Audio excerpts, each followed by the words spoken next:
What's up, Sparks? Welcome to another driving video, this time for the 2023 Lexus NX 350 F Sport handling.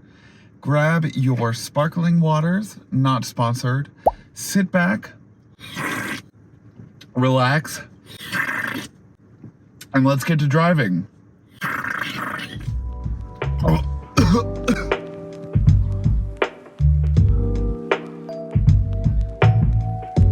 Welcome back to Sparkplug TV. My name is Chris and I do car reviews for literally everybody, not just car enthusiasts.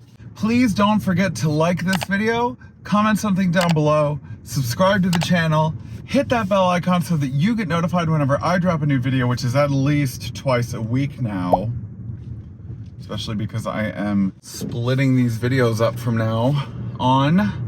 Before I start to get into some dynamic driving, I would like to thank our sponsor, Johnson Lexus of Raleigh, Durham. Johnson Lexus, with locations in Raleigh and Durham, is the highest selling luxury brand dealership in North Carolina and the surrounding states. Check the link in the description below. I'm gonna put it into Sport Plus. Again, haven't really seen like a whole lot of difference in Sport Plus.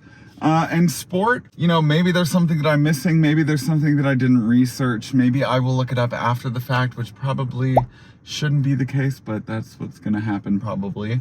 I also have it in manual, and I see an opening, so here we go.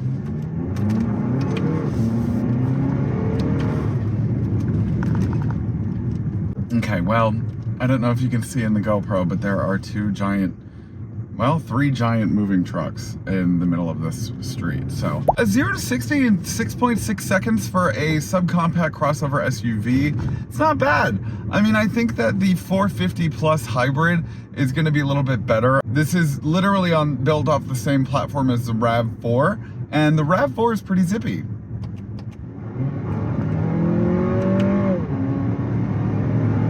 I mean, this is pretty zippy too. I mean, you know, it's got 317 pound-feet of torque. That's comparable to some flat six Porsches. You know, of course, the power to weight ratio is a lot higher, but in this one, I mean, it's pretty impressive for an SUV. Now, when it comes to the gauge cluster, especially if you have it in Sport Plus mode, it does offer you an orange light that will flash at you before you hit red line. The other thing is that when you change gears in the F Sport, it will actually like do this shock wave of red whenever you like change gears, which is so silly. I do actually like when people turn because that gives me the ability to put the pedal to the metal. A little turbo lag just then, not nearly as bad as some Lexuses that I've driven in the past. It's got a tight and a heavy steering to it, kind of like a sports car. Normal and sport. It's got the same... This person in front of me is probably like, what the f is this guy on? It's got the same kind of pushback that it would if it were in normal or sport. Now, the only difference that I've seen so far is in the acceleration when you put it into eco mode. Even though there might not be a huge difference with the suspension when you change the different drive modes, the suspension in general when it comes to handling handles very well. This is the handling after all. There's two complaints that I have when it comes to the suspension and then the overall drivetrain in general. I think that the suspension, albeit is really well tuned for sport and dynamic driving, it's very nimble, it's very quick, it's very responsive. I think that the steering is a tad numb. It is heavy like a sports car, but it's almost like I can't really feel the wheels. But the other problem is that it's very stiff during like normal driving, like everyday daily driving. It's very stiff. The other problem that I have with the drivetrain is that the front axle vibrates really violently when you're accelerating hard. When you've got the pedal to the metal, the front axle feels like it's about to pop off.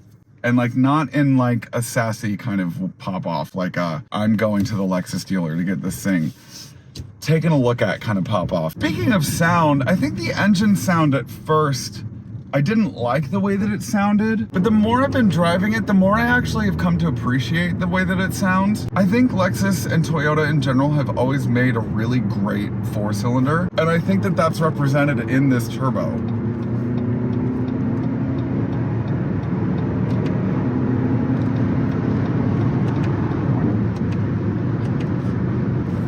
All right, so now I'm on the highway. I'm gonna throw it into Eco. So I've just turned on the lane trace assist, and I've also turned on the adaptive cruise control. I have always been a fan of Lexus's safety features. Some really interesting aspects of the adaptive cruise control is that it shows you when somebody is changing lanes.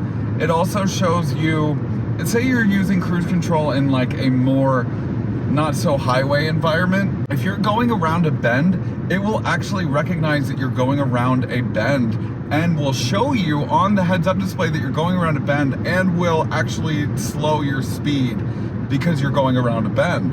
And I think that that's pretty interesting. I have yet to see a car that has done that other than this one. I mean, I'm sure it's available on other cars, but there's something that is a bit more intelligent about that kind of cruise control as opposed to like just being able to change lanes. You know, the ability to know what kind of road that you're on and slow down the speed based on how tight it is in terms of turning. That's kind of cool. On the highway, not a lot of tire noise. There is a bit of wind noise, and it could use probably some more sound deadening. I was speaking on this earlier, but the other thing about the different drive modes is that in the Eco mode, I can actually sense that there's a difference in the acceleration between like the normal or the sport and then the way that the Eco mode drives. So the acceleration on the Eco mode is deadened a lot more than if you were to have it in sport or normal mode. Alright y'all, well that's all I've got for today. Thank you guys so much for watching. Thank you to Johnson Lexus Raleigh Durham for sponsoring today's video, and thank you to Lexus for giving me said Lexus, aforementioned Lexus. If you haven't watched my interior and exterior review, you can watch it right up here. And then you can check out how I feel about the interior and the exterior styling. But to sum up the NX 350 F Sport handling in general, I would say that it definitely lives up to the handling name and handles very well. I think that it definitely can handle corners at a nimble pace. I think that it is sporty enough in terms of a get up and go. I think that it is luxurious enough that it definitely fits in the luxury category. Where I think it falters a bit is where it is just a bit too busy in terms of looks and in terms of the gauge cluster and in terms of, yeah, just the looks in the gauge cluster, honestly. I mean, you know, I think it all comes down to preference and what you like as a customer. You know, again, for me, if I were to buy the NX, I would not want the side panels. So for me, I would probably get but I would want the sportiness of, you know, what this can offer in terms of a power and a drivetrain. So I would probably get the 450 plus hybrid all-wheel drive. Got a sportier look to it, but it's just not for me aesthetically. I do like the interior, and I especially love the infotainment system layout and how easy and accessible it is. It makes it's intuitive. It makes a lot of sense in terms of its use. And I really like the way that all these buttons are laid out. I feel like in Lexuses of past, everything has been very kind of convoluted and confusing in terms of like usability, but I think that they finally kind of hit the nail on the head and have followed suit with some other manufacturers and have made a pretty ergonomic car, so to speak, in that regard. Oh my god, I'm using such big words. I have to be a bimbo at some point. Hi. But yeah, I mean, and then I think in terms of drivability, I think the only issue that I have with it is like the rumble from the front axle when you're accelerating. You know, there's a tad bit of turbo lag from the get up and go aspect. Other than that, I mean, like the turning with the lane tracing and the lane changing with that kind of stuff, like that was a little aggressive, you know, but other than that, I mean, like, I think it all just comes down to preference and like what you're looking for. But you know, I think for the price point and for what it is, I mean, this is a fantastic car. I mean, this starts in the, you know, mid 40s, and then you can get a lot for that price too. I mean, you can get like the low end powertrain, but like all of the tech and stuff, if that's what you're more after, you know? So anywho, thank you guys so much for watching once again. And I will see y'all next week with another episode of Sparkplug TV. Okay, bye. Hey Sparks, thanks for watching today's video. If you want more Sparkplug TV content, click right here. Right here. You got two options. Choose one, or both.